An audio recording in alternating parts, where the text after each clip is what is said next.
The handlebars of a bicycle make no sense at all unless we can see their place in the whole cycling adventure. Likewise, to understand our task as preachers, we have to see its place in a much bigger picture, God's great plan of salvation.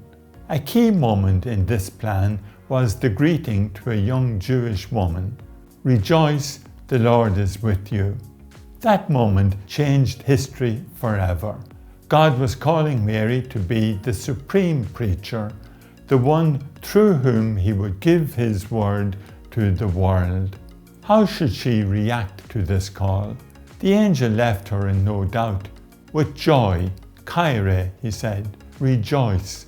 Other reactions, wonder, awe, faith, humility, gratitude, obedience, would come later. This was a moment of mind-blowing joy, and Mary welcomed it. It is, or should be, a joy for us too, every time God calls us to proclaim His word, every time we stand up to preach salvation.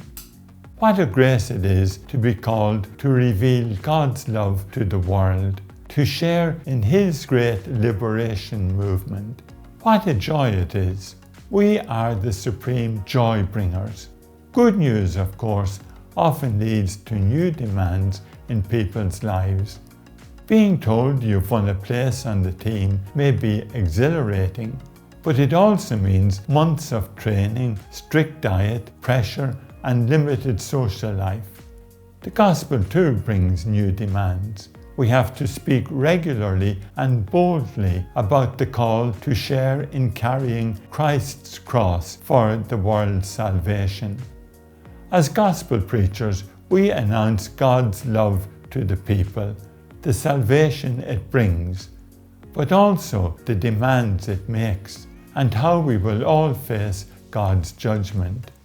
When it comes to preparing a Sunday homily, however, enthusiastic, uplifting joy is not what many of us feel on a Saturday evening.